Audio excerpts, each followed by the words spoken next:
Olá, bem-vindos e bem-vindas ao evento de lançamento do grupo de pesquisa Telas. Hoje nós temos o lançamento do repositório do projeto Circuitos Comunicacionais no Cinema Brasileiro, disponível no site do grupo de pesquisa Telas, que é www.gptelas.com. Eu sou a Ana, sou doutoranda do PPG-Com e participo do grupo de pesquisa Telas. Hoje nós teríamos o Com Telas, mas a pedido das convidadas por motivos pessoais, o evento foi adiado. E para não perdermos a data de hoje, nós realocamos o evento de lançamento do repositório. No final, nós vamos abrir para as perguntas de vocês no chat. As palestrantes de hoje são a professora Aline Vaz e Débora Rosenetti. A professora Aline Vaz ela é doutora com estágio pós-doutoral pelo Programa de Pós-Graduação em Comunicação e Linguagens da Universidade Tuiuti do Paraná. É docente do Programa de Pós-Graduação em Comunicação e Linguagens da UTP também e é líder do grupo de pesquisa Telas, Cinema, Televisão, Streaming, Experiência Estética. A Débora, ela é mestranda do Programa de Pós-Graduação em Comunicação e Linguagens da Tuiuti, possui graduação em Comunicação Social, Publicidade e Propaganda pela Pontifícia Universidade Católica do Paraná, PUC Paraná, tem MBA em Gestão e Produção de Rádio e TV pela Tuiuti e MBA em Marketing Estratégico e Inteligência Digital pela Unibrasil. Tem experiência na área de comunicação, com ênfase em criação. Bem-vinda, professora Aline. Olá, boa tarde a todos e todas. Primeiramente, agradecer a Ana, que fez aqui a abertura do nosso evento. Ela é doutoranda do PPG com TP, pesquisadora do Telas, orientanda da professora Sandra Fischer. Agradecer a presença da Débora, que vai dividir a fala aqui comigo. Ela é mestranda do PPG Com e é minha orientanda. E agradecer a todos e todas que estão nos assistindo, né, aqui hoje. E a começar, então, eu vou falar um pouquinho da apresentação do nosso grupo de pesquisa, o Telas, e as pesquisas do nosso grupo, elas buscam reconhecer como as imagens apresentadas em tela permitem a tessitura crítica de reflexões a respeito de instâncias de ordem sociológica, topológica, arquitetônica e etc. Então, essas instâncias, né, elas são definidoras e reafirmadoras de padrões pré-estabelecidos, os quais, uma vez convenientemente desvelados e desmascarados, podem ser subvertidos.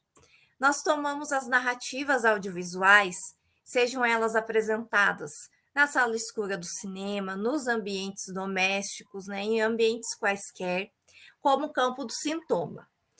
Fenômenos sociohistóricos, processos midiáticos que possibilitam à sociedade perceber-se dialogando consigo mesma.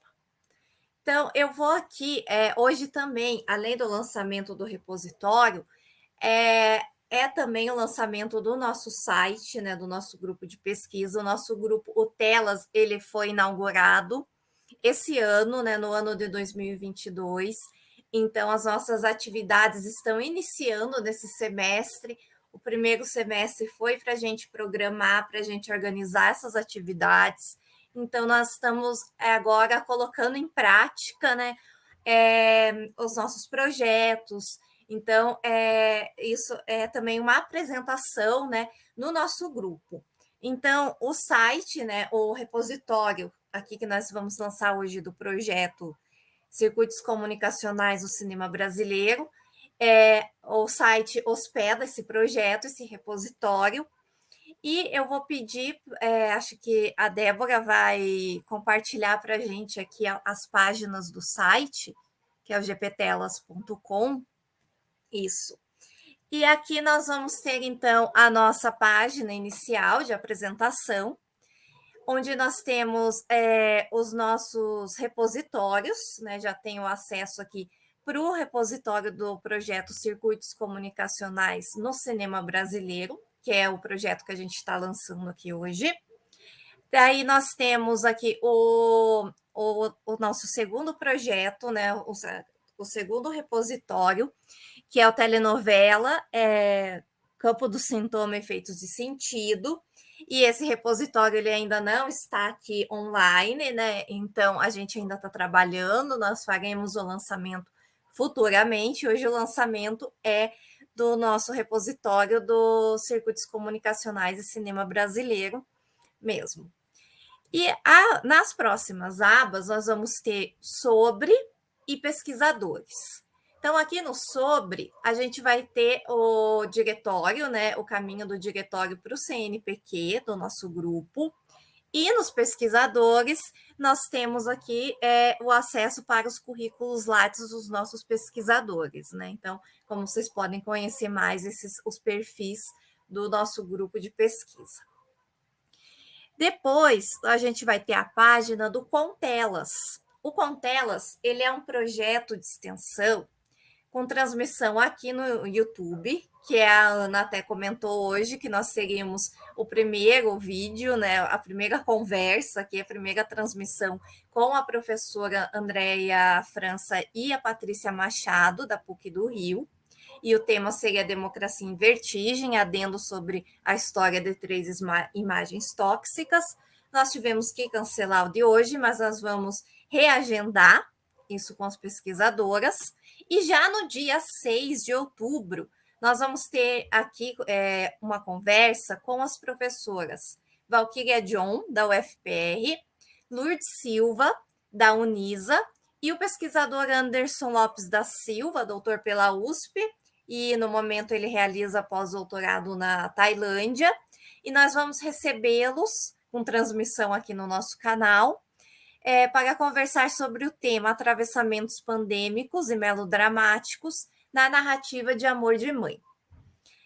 Em novembro, nós vamos receber a professora Maria Cristina Palma Mungioli, professora da USP, e os pesquisadores, né, Thomas Penner e Flávia Suzui e Equeda, né, também eles são da USP, né, eles são orientandos da professora Maria Cristina Mungioli, eu acredito que eles já defenderam, estão para defender, e o tema será estratégias de streaming de séries brasileiras na plataforma Globoplay. Então, né, vocês já estão convidados aqui a participar também desses projetos, a vir aqui até o nosso canal, assistir essas transmissões também, e nós vamos estar divulgando nas nossas redes sociais, no Instagram, no Facebook, então no nosso site também ali tem os caminhos para as nossas redes sociais, e esse é um dos nossos projetos, então, de extensão. E assim como também é um outro projeto de extensão do grupo, que é o Cine Delas. O Cine Delas, ele acontece à moda dos cineclubes, então ele é realizado de forma presencial na Universidade Tuiuti do Paraná, com parceria com a graduação e aberto à comunidade, né? Todos e todas estão convidados também a participar das sessões. E na programação desse semestre, nós vamos trazer, então, o tema Mulheres e Espaços de Poder, com os filmes Três Verões, a série Os Últimos Dias de Gilda e o documentário Alvorada. Então, com a mediação de nossos pesquisadores, a Ana Cláudia, né, que abriu aqui o evento com a gente, que é nossa doutoranda do PPG com TP, o Noah Mancini, que é mestrando da Unespar, e a Débora, que vai conversar aqui com a gente hoje também, que é a nossa mestranda do PPG com TP. Nós temos também, né, como um outro projeto do nosso grupo, as oficinas, que são organizadas, então, pelo Telas e ministradas para alunos da educação básica. E neste ano, as oficinas elas integrarão o evento Universo Tuiuti, que recebe diversas escolas públicas e privadas dentro da universidade, né, para ter essa experiência no ambiente acadêmico, alunos do ensino médio, alunos que estão finalizando ali o ensino médio no terceiro ano e conseguem ter né, essa experiência, então, acadêmica, né, com o universo ali da Tuiuti. E na aba Eventos, então, que nós pretendemos atualizar a página com outras atividades, né, realizadas de forma esporádica pelo grupo. E agora eu vou pedir, então, para a Débora abrir para a gente, ali no site, a página do projeto, né, do repositório, que nós vamos lançar aqui.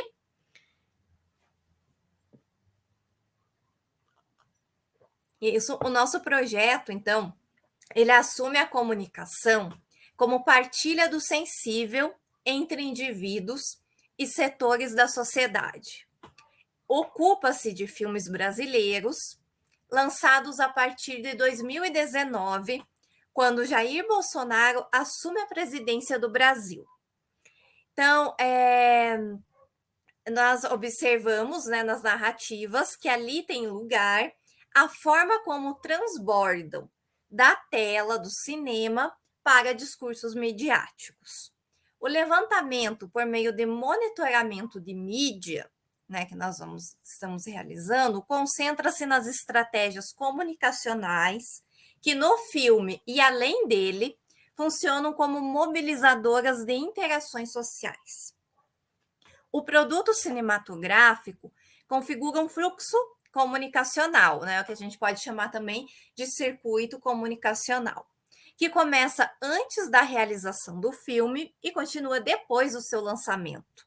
Então, o processo contínuo de monitoramento, análise e arquivamento de menções feitas na mídia a determinados filmes pode comprovar a existência de circuitos comunicacionais que se multiplicam na diversidade dos dispositivos midiáticos na contemporaneidade. Então, a Débora vai falar um pouco agora para a gente sobre o nosso corpus, né, esses filmes que vão ser selecionados, foram já selecionados. A gente pode aumentar esse corpus, né? A gente aceita sugestões também, né? Podem deixar aqui no chat, então, essas sugestões de filmes que possam integrar o nosso corpus. A gente está num corpus pequeno ainda, mas que já nos rende bastante trabalho, né? Porque é um trabalho longo, como vocês vão perceber aqui. E então, passar agora a palavra para a Débora. Boa tarde, pessoal. Agradeço o convite da professora Aline para participar aqui com vocês hoje. E como ela disse, eu vou falar um pouco do nosso corpus, né?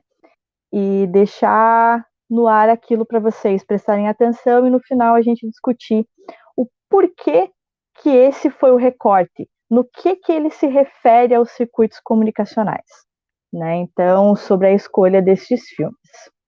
O primeiro ali que eu vou falar com vocês é A Vida Invisível, de Karim Aynoz, de 2019. Selecionado para representar o Brasil na busca por uma indicação ao Oscar, na categoria de Melhor Filme Internacional. Aynoz criticou a política cultural do governo Bolsonaro. Aí agora uma fala dele. Estamos vendo um desmantelamento da indústria cultural. Durante todo o ano, nunca recebemos um e-mail, carta ou telefonema dizendo: "Olá, você foi ótimo!" Ou "Estamos tão orgulhosos de você que você ganhou este prêmio." Aynoz disse, né, se referindo ao reconhecimento no Festival de Cannes, quando A Vida Invisível ganhou o prêmio de mostra Um Certo Olhar, o segundo de maior importância dentro do festival, né? Então, tudo bem, eu não preciso do reconhecimento de um maldito fascista. São palavras dele, né? E no mesmo período, a Ancine proibiu a exibição do filme em um evento de capacitação para os seus funcionários. Servidores do órgão revelaram que a exibição foi cancelada após a gestão interna anunciar que o projetor da sala de exibição estava com problema. Porém, quando questionaram o funcionário responsável por isso, ele disse que não, que estava tudo ok e que o projetor estava funcionando. Aí já fica mais uma interrogação, né? O segundo filme selecionado é Bacurau, de Kleber Mendonça Filho e Juliano Dornelles, também filme de 2019. Eu vou começar agora um pouco antes de Bacurau.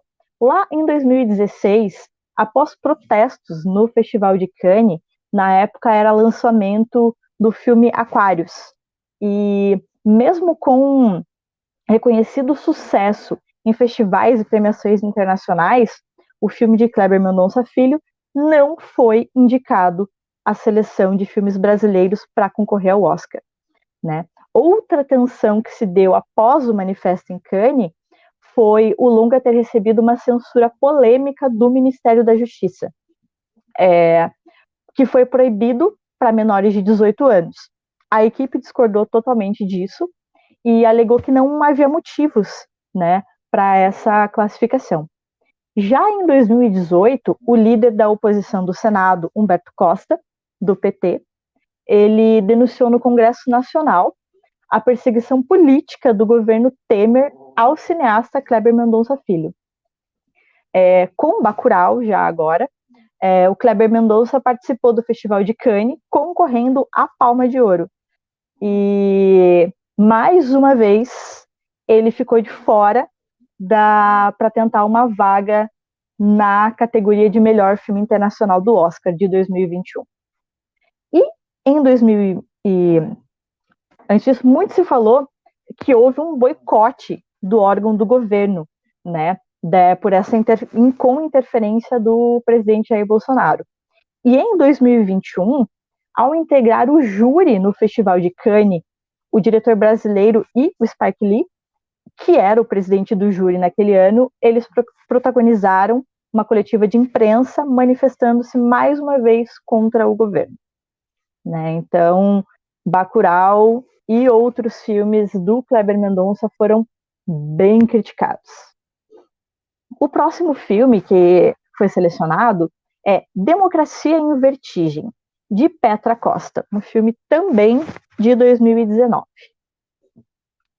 Democracia em Vertigem, ele teve a sua primeira exibição mundial no dia 24 de janeiro de 2019, no MoMA, durante o festival Descendants, quando foi apresentado pelo cineasta Spike Lee, que na ocasião disse: esse filme nos dá outro olhar sobre a escalada do fascismo.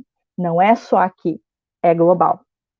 A Netflix, ela adquiriu os direitos de distribuição do filme, que foi lançado comercialmente na plataforma de streaming também em 2019, junto com projeções em cinemas de Nova York e de Los Angeles, com indicação ao Oscar no ano de 2020 na categoria de melhor documentário. Os debates em torno da verdade do documentário tomaram os discursos de vários políticos no país. Pelo Twitter, o PSDB, Partido da Social Democracia Brasileira, classificou o filme como melhor filme de ficção e fantasia. Abordado na saída do Palácio Alvorada, o presidente Jair Bolsonaro chegou a apontar a obra como ficção e porcaria. Michel Temer disse para a Folha de São Paulo que as imagens são reais, o documentário é real. Muito bem fotografado, muito bem produzido. Entretanto, há uma postura político-partidária e pessoal que retira a credibilidade do filme. Na conta do Twitter, o ex-presidente Lula divulgou: parabéns, Petra Costa, pela seriedade com que narrou este importante período da nossa história. Viva o cinema nacional. A verdade vencerá.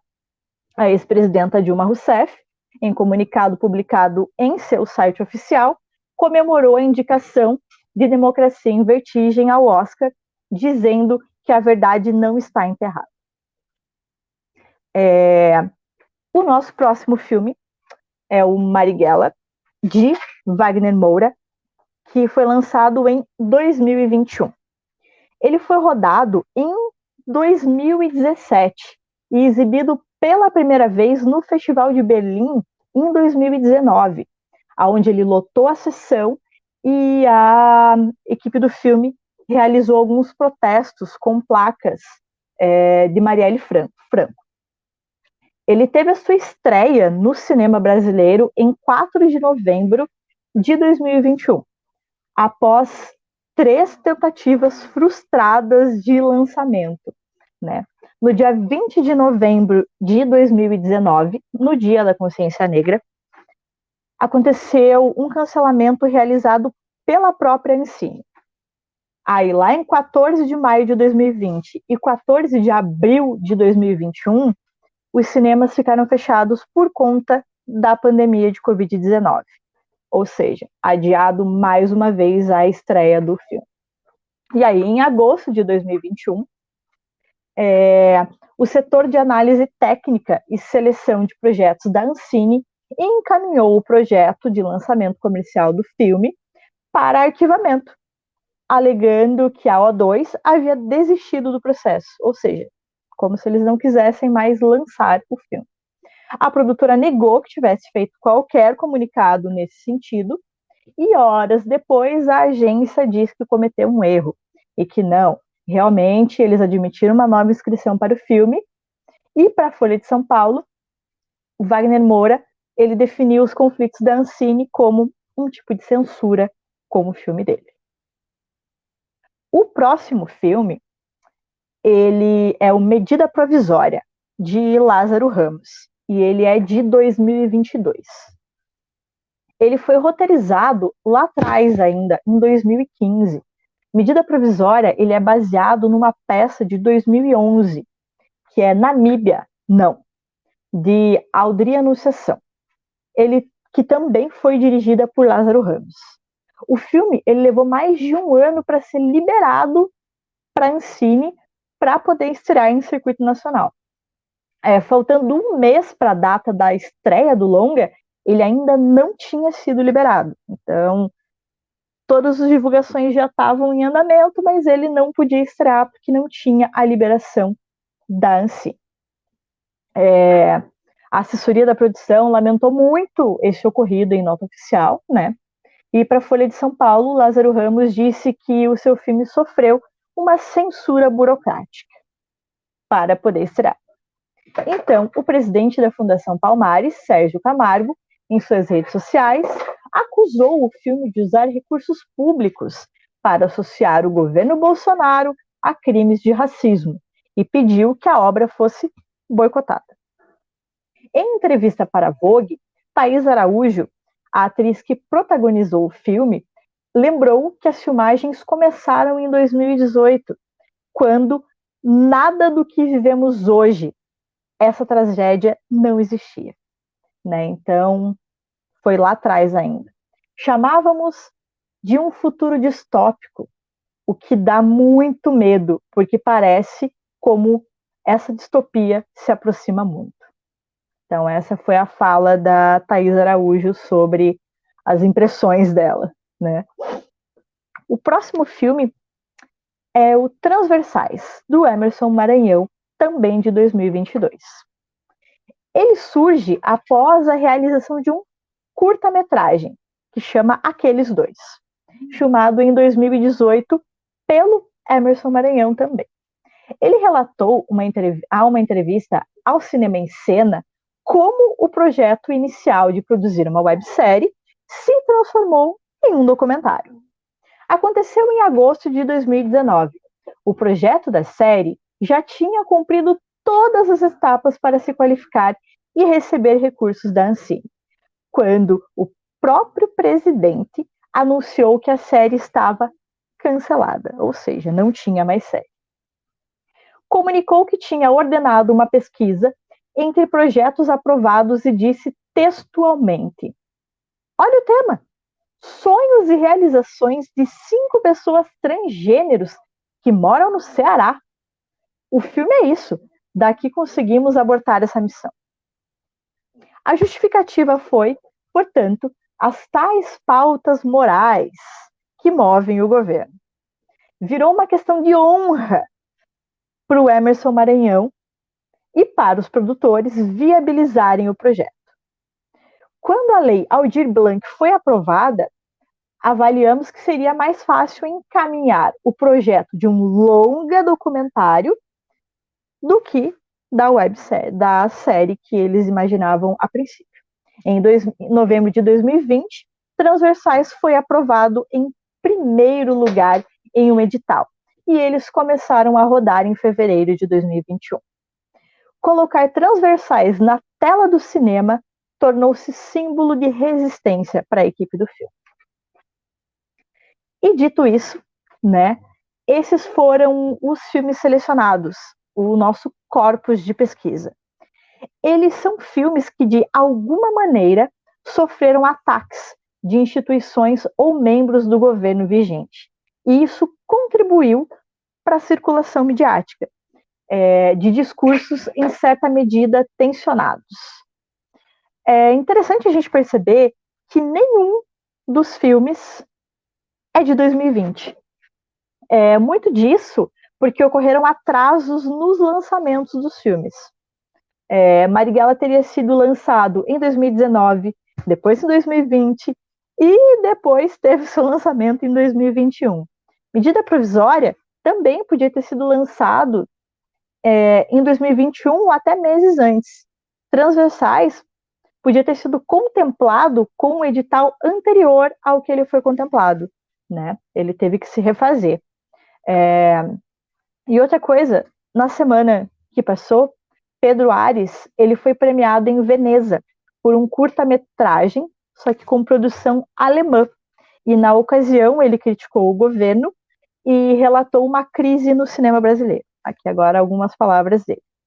A bandeira brasileira não pode ser vista no Festival de Veneza 2022, pois não há filme brasileiro no programa, porque nosso governo é contra a democracia e o cinema. Agora eu retorno a palavra para a professora Aline. Obrigada, Débora. Bom, a gente viu aqui então o nosso recorte, né? E agora eu vou compartilhar com vocês a tela da planilha. Isso, está compartilhada.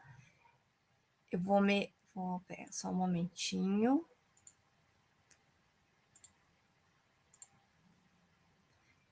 Pronto, tá na tela, né? E a gente tem então aqui essa planilha é o nosso levantamento que nós fizemos a partir desses filmes. E nós vamos ter aqui, então, os dados gerais do filme, que a gente tem, então, a direção, o ano de lançamento, duração, gênero do filme, né? Esse daqui é um dado bastante importante que eu vou trazer isso, novamente depois na minha fala. O roteiro, plataformas de lançamento, porque nós temos filmes lançados no cinema e no streaming, né? Então, o Democracia em Vertigem teve o lançamento no streaming, né? Pela Netflix. O número de público, a renda do filme, produção, distribuição, salas no lançamento. E aqui a gente tem todos os links de matérias, então, que nós encontramos na nossa busca, né, de coleta no Google e no Google Notícias. Então, a gente tem aqui todos os filmes, todos os links, todo esse mapeamento, né, dessas matérias que circularam a respeito do filme. Então, a gente vai ter aqui alguns dados sobre essas matérias. Então, o site, o título da matéria, o ano de publicação dessa matéria. Então, quantas páginas foram coletadas, né, no Google? Então, 16 páginas no Google, né, de pesquisa, mais 20 em notícias. Os termos de busca aqui, né, que é o nome do filme, mais o diretor. A data dessa coleta. E nós categorizamos, então, essas matérias coletadas, né? A gente excluiu as críticas desse levantamento, por enquanto, e aí a gente classificou em entrevista, divulgação, festivais e prêmios, elenco, política, né, assuntos ligados à política e outros. Então, quando a gente tem o número 1, é o tema prioritário dessas matérias. Quando nós temos o número 2, são os temas secundários, e o 0 é a ausência desse tema. Nós temos, então, esse monitoramento aqui, que eu vou eu vou interromper a tela certinho. E nesse monitoramento da mídia, ele será contínuo, até que nós percebamos que não há mais uma coleta significativa sobre o filme. Então, o fim da coleta ele vai ser registrado no projeto, porque, né, a gente não colocou esse tempo ainda.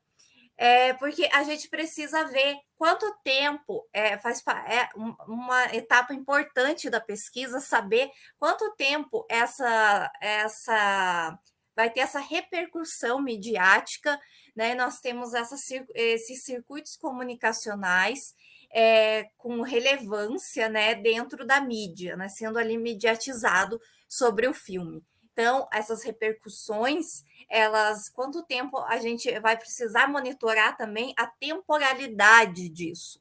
Depois da gente registrar isso, a gente pode começar nos próximos filmes, né, nos próximos recortes, a colocar uma limitação de tempo, porque aí a gente vai conseguir ter uma ideia dessa temporalidade, né, dessa circulação midiática sobre os filmes. Quando nós realizamos essa coleta de matérias veiculadas de forma escrita na internet, né, então são matérias escritas, não são vídeos, nós percebemos logo de cara, sem realizar nenhum gráfico detalhado, que as matérias elas trazem muitas entrevistas com a equipe do filme, buscando sempre questionar o posicionamento do entrevistado em relação aos ataques sofridos que a Débora mencionou. Consequentemente, colocando em pauta o posicionamento político da equipe do filme. Então, há muitas matérias também sobre as participações em festivais, sendo que o filme premiado ou não, até porque são nesses espaços, né, dos festivais que muitas equipes se manifestam contra os ataques que sofrem. E há também muitas matérias divulgando o lançamento desses filmes, que de alguma forma encontram obstáculos para serem colocados em tela, como a Débora também mencionou. Nós ainda percebemos muitas matérias circulando, principalmente no filme Medida Provisória, sobre o lançamento dos filmes no streaming, né? Então, o Medida Provisória tem muitas matérias sobre o lançamento no Globoplay.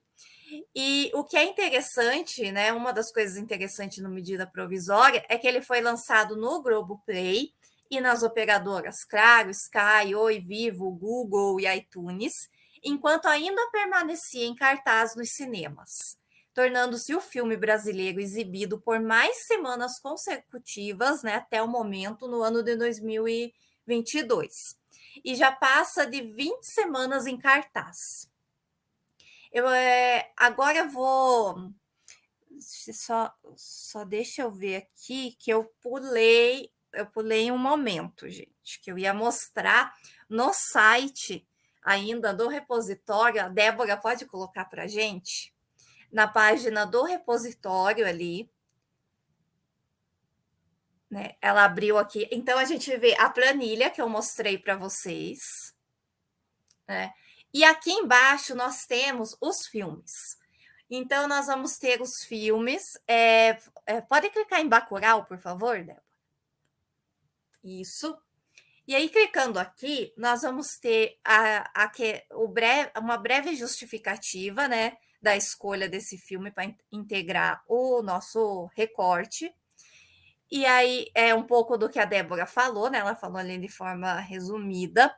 Aí, aqui a gente tem alguns dados abaixo, né, algumas imagens e os dados gerais do filme, né?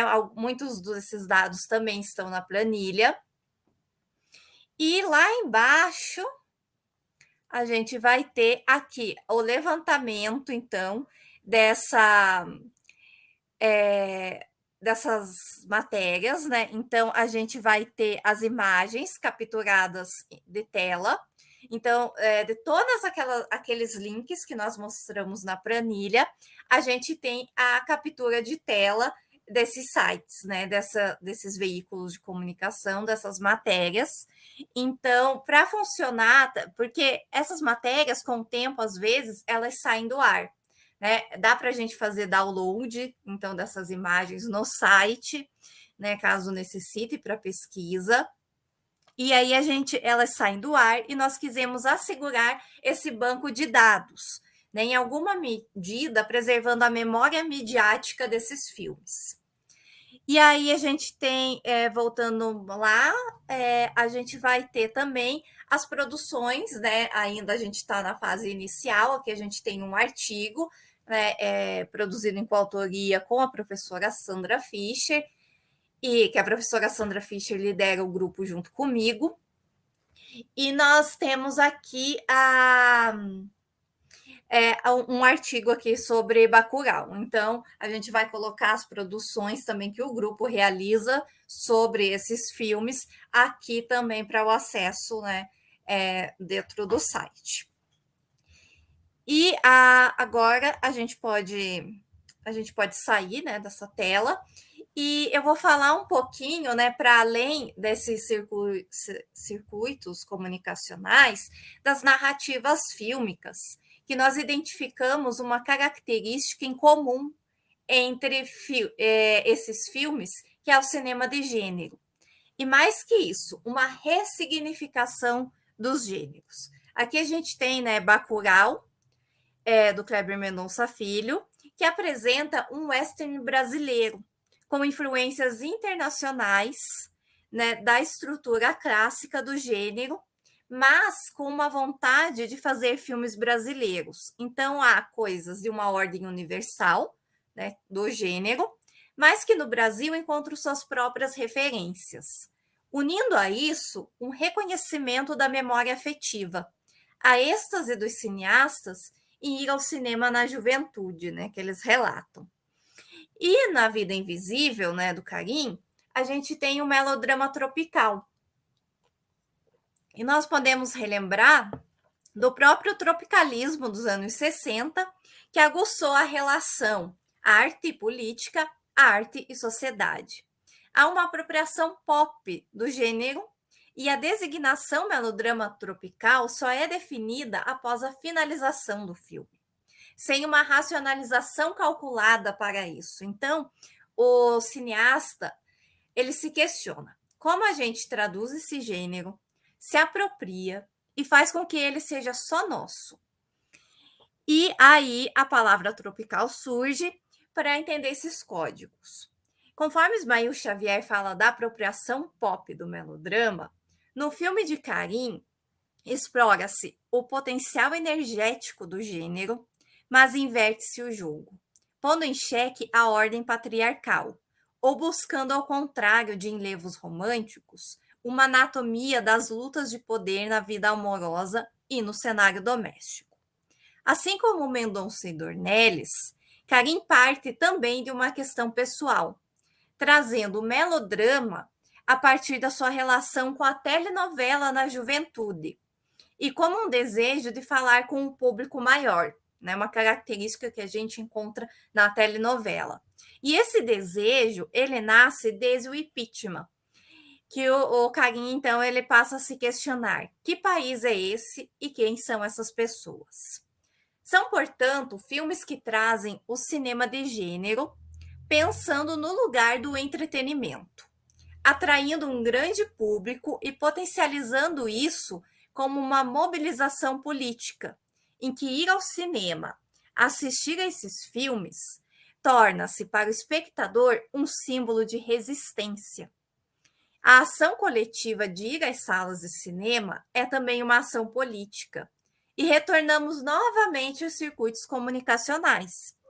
Eu lembro que o cineasta Dirley Queiroz, ao ministrar o curso Cinema e Mundos em Ruínas, organizado pelo SESC São Paulo, né, no ano passado, ele ressaltou que os filmes Bacurau e Marighella seriam obras que conclamam o público ao aplauso. Nós podemos considerar que esse chamar ao aplauso ultrapassa as sessões de cinema. Então, nos motiva a refletir sobre como essas manifestações elas podem ser tomadas como ações mobilizadoras, na medida, então, em que elas carregam certa energia propulsora que faz com que esses filmes, né, com que esse filme não seja somente um produto a circular aleatoriamente, mas sim se torne parte de um sistema de circulação, no qual se viabiliza e ao qual alimenta.